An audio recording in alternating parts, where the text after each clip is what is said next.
Bonjour à tous, je vais vous parler du sommet de l'Elysée pour la guerre en Ukraine, organisé par Macron ce 17 février. Figurez-vous qu'il a eu lieu, ça a été un fiasco total et complet, peut-être pire qu'il pouvait le craindre pour Macron. Je vais vous expliquer, alors après certains nous parlent d'armée européenne, mais enfin, vous allez voir ce qui est sorti de cette affaire.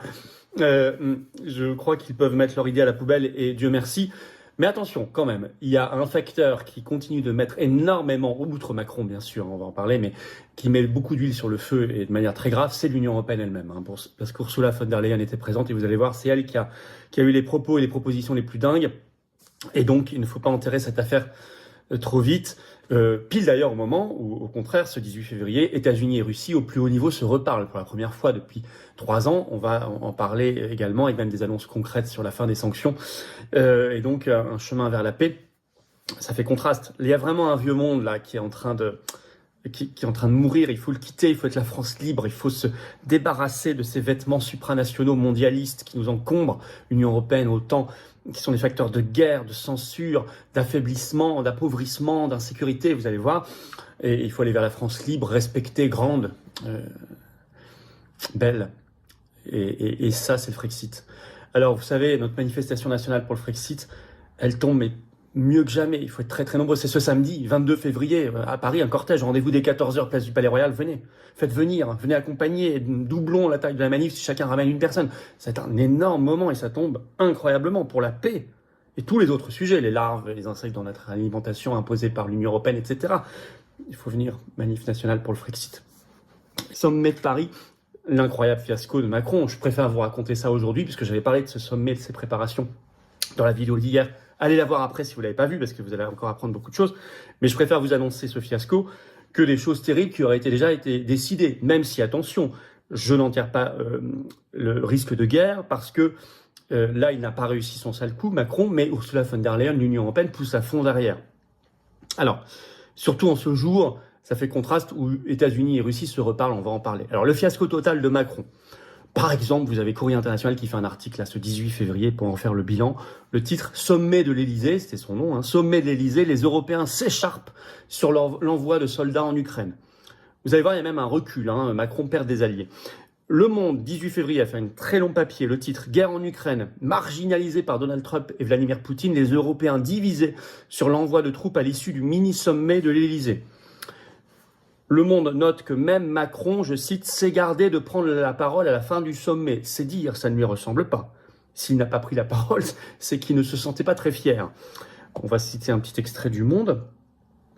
L'urgence, souvent indispensable aux 27 membres de l'UE pour surmonter leur division, n'a cette fois pas encore permis de resserrer les rangs, bien au contraire, écrit Le Monde. Parlant, je cite, de tensions palpables.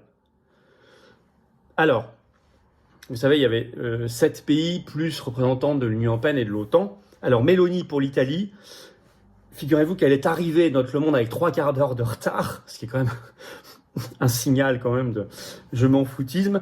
Et elle a tout de suite critiqué, je vais vous lire un extrait, elle a exprimé sa perplexité face à un format qui exclut de nombreuses nations, à commencer par celles qui sont les plus exposées au risque d'extension du conflit, selon une source proche de la présidente du Conseil italien. Vous allez voir ensuite qu'elle va même aller un peu plus loin. Sur l'envoi de troupes, Macron, lui, il est pour, il l'a dit depuis février 2024, il était le premier à le dire, mais il pensait avoir un allié britannique, et Keir Starmer était présent. Il a dit oui, mais il ajoute, je cite, « Il doit y avoir un filet de sécurité américain ». Or, les Américains ont déjà dit non, vous ne serez même pas couvert par l'article 5 de l'OTAN, c'est-à-dire l'entraide mutuelle si vous êtes attaqué. Il n'y aura aucun filet de sécurité américain et aucun soldat américain et aucun engagement américain. Même pas d'entraide américaine si ça tourne mal pour vous. Donc, Keir Starmer, là, Macron, il peut déjà moins s'appuyer sur lui. Alors, l'Espagne a dit c'est prématuré pour l'envoi de troupes. L'Allemagne, pareil. L'Allemagne est allée plus loin dans le refus. Je vais vous citer un extrait. L'Allemagne s'est immédiatement désolidarisée des discussions en cours, écrit Le Monde. Nous ne participerons pas à des scénarios dans lesquels la sécurité européenne, la sécurité américaine se dissocieraient. Par exemple, si des soldats européens étaient déployés sans engagement total des États-Unis, a indiqué une source gouvernementale allemande. Alors l'Italie, par ailleurs, non. L'envoi de troupes, Mélanie a dit, je cite, c'est l'hypothèse la plus complexe et peut-être la moins efficace. Et le Danemark, la Première ministre a dit non. Trop tôt pour parler de l'envoi de troupes, je vais même vous citer un extrait du Monde. Il y a vraiment beaucoup de choses qui doivent être clarifiées avant que l'on atteigne cette situation, parce que l'on parle de la sécurité de nos hommes et de nos femmes, hein, a déclaré Mette Frederiksen, la première ministre danoise, présente à Paris au nom des États baltes et scandinaves. Bon, donc c'est quand même un échec. Macron va même perdre. Il pensait qu'il y avait 3 nations qui étaient OK, donc la France, enfin du coup les chefs d'État, hein, France, Royaume-Uni, donc on a vu que Royaume-Uni c'est déjà moins sûr, et Pologne. Pologne le lâche complètement. Je vais citer un extrait du Monde. Un des scénarios envisagés ces dernières semaines consistait à former une coalition autour d'un noyau de pays volontaires, parmi les plus solides sur le plan militaire en Europe, écrit Le Monde, à savoir la France, le Royaume-Uni et la Pologne. Cependant, le Premier ministre polonais Donald Tusk a répété ce 17 février, comme lors de la visite de Macron à Varsovie, qu'il n'envisageait pas d'envoyer des soldats polonais sur le territoire de l'Ukraine et se limiterait à un rôle de soutien logistique. Donc vous voyez ce capharnaüm, et on nous parle d'armée européenne, et Zelensky réclame une armée européenne, mais heureusement c'est une plaisanterie, parce que il n'y en a pas 2 qui sont d'accord là-dedans. Donc, bon, comment serait-elle dirigée cette armée? Mais sur quel but? Mais ça c'est évident, on se souvient déjà de 2003, la moitié du continent européen voulait faire la guerre de Bush en Irak, l'autre moitié, dont la France heureusement, ne voulait pas. Vous imaginez si on avait une armée européenne, mais en plus une armée c'est lié à une nation, c'est très grave, ce serait très dangereux si l'Union européenne avait une armée. Alors Macron, lui, il a confirmé qu'il voulait envoyer 5 à 8 000 hommes. Alors je vais vous citer un autre extrait du Monde. La France est le pays qui pousse le plus pour l'envoi de troupes en Ukraine. Une posture favorisée par son statut de 2e armée d'Europe en termes d'effectifs. 204 000 soldats juste derrière la Pologne qui en compte 216 000. Sa dissuasion et son expérience opérationnelle. Selon certains scénarios esquissés à Paris, 25 000 hommes seulement, contre 200 000 réclamés par Zelensky, seraient ainsi nécessaires pour tenir la ligne de front entre Russes et Ukrainiens. Sur ce total, certains considèrent faisable que la France contribue à hauteur d'au moins une brigade, entre 5 et 8 000 hommes, soit peu ou prou le dispositif que constituait l'opération Barkhane au Sahel entre 2014 et 2022. Il va finir par se retrouver très seul quand même, le Macron. Mais tout ça intervient à un moment, ces gens-là sont pitoyables, où au contraire, de manière sage, États-Unis et Russie se reparlent au plus haut niveau. Justement, ce 18 février, rencontre à Riyad, au sommet, en Arabie Saoudite, pour préparer justement un sommet entre Vladimir Poutine et Donald Trump en personne. Se rencontrent des diplomates russes et américains, et notamment leur ministre des Affaires étrangères, donc Sergueï Lavrov, le russe, et Marco Rubio, l'américain. Je vais vous citer un extrait de la dépêche Reuters du 18 février là-dessus. Monsieur Rubio, le conseiller à la sécurité nationale de la Maison-Blanche, Mike Waltz, et l'émissaire pour le Moyen-Orient, Steve Witkoff, rencontreront à Riyad le ministre russe des Affaires étrangères, Sergueï Lavrov, et Yuri Uchakov, conseiller de M. Poutine en matière de politique étrangère, ont indiqué des responsables des 2 parties. Donc c'est vraiment des rencontres à un très haut niveau déjà, pour préparer en plus un sommet Poutine-Trump. Et on a appris, et ça c'est une première avancée assez concrète, on a appris ce 17 février, par la voix de Anatoly Aksakov, qui est à la tête du comité des marchés financiers à la Douma, c'est-à-dire le Parlement russe, que, tenez-vous bien, Visa et Mastercard pourraient reprendre leurs opérations bientôt en Russie. Donc vous êtes en train de comprendre, les États, comme nous on l'avait annoncé depuis le premier jour, allez voir mes vidéos, les États-Unis vont arrêter les sanctions financières et autres contre la Russie. Ils vont reprendre les affaires avec la Russie.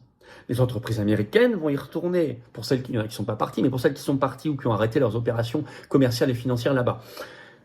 Nous, on a dégagé Renault, alors qu'on était premier là-bas, hein. On a, sous pression, on a enlevé, on a demandé à Auchan, Leroy Merlin, de fermer des magasins, en tout cas d'en rabattre sur leurs prétentions. Plein d'autres marques françaises sont parties, etc., alors qu'on était bien positionnés, encore une fois. Et qui va nous remplacer après? Probablement des marques russes qui ont déjà remplacé, mais aussi américaines qui vont revenir. Et donc, dindon de la farce. Mais on avait prévenu qu'on s'en prenne pas à Trump, hein. Trump n'a jamais prétendu défendre nos intérêts. Trump défend les intérêts américains, il a été élu pour ça. Nous, la faiblesse, la trahison, le manque de souveraineté, l'absence de souveraineté française, c'est ça les responsables de notre faillite. On ne doit s'en prendre à personne d'autre, hein. Et c'est pour ça qu'il faut les récupérer. La volonté, le patriotisme et la souveraineté. C'est le trio pour y arriver. Alors attention, ceci dit, l'Union européenne, elle reste complètement dingo de guerre, hein.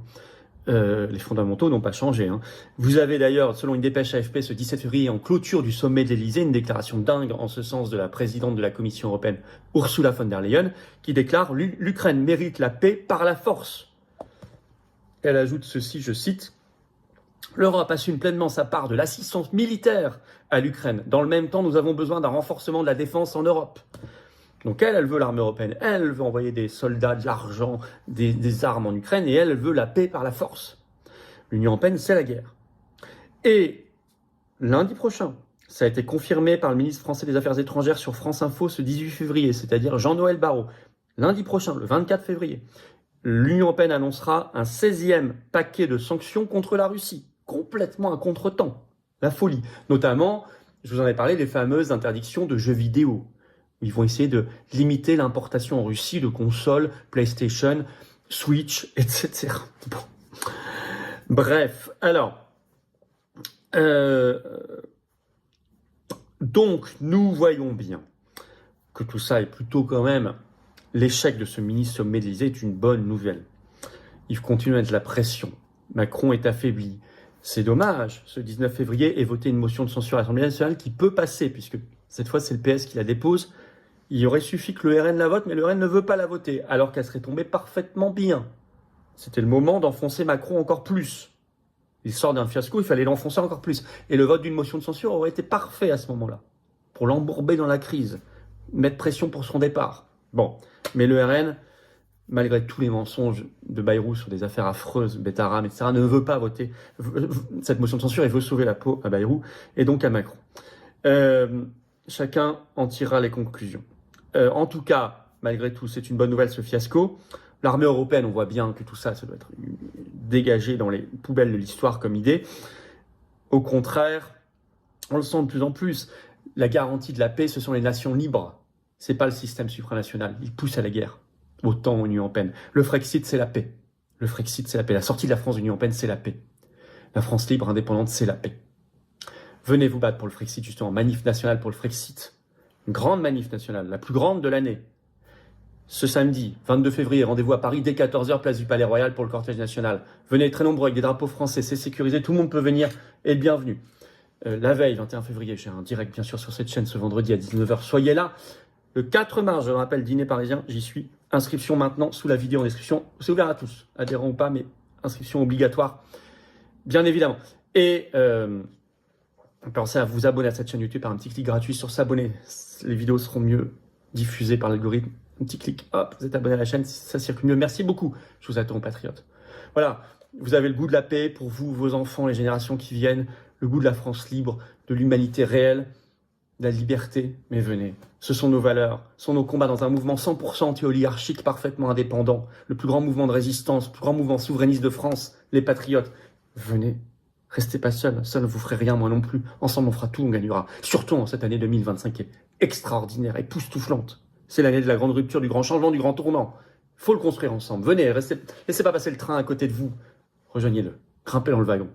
Je vous attends. Vous pouvez adhérer, réadhérer dès maintenant par le premier lien sous la vidéo en description. Ce lien est également en commentaire et une petite fiche sur l'écran maintenant et dans quelques secondes un lien sur l'écran. Faire un don au mouvement, c'est le deuxième lien sous la vidéo en description. Ça permet de financer nos actions qui coûtent cher. On n'a pas un centime d'aide publique, je le rappelle, ni d'aide débanquée, un zéro.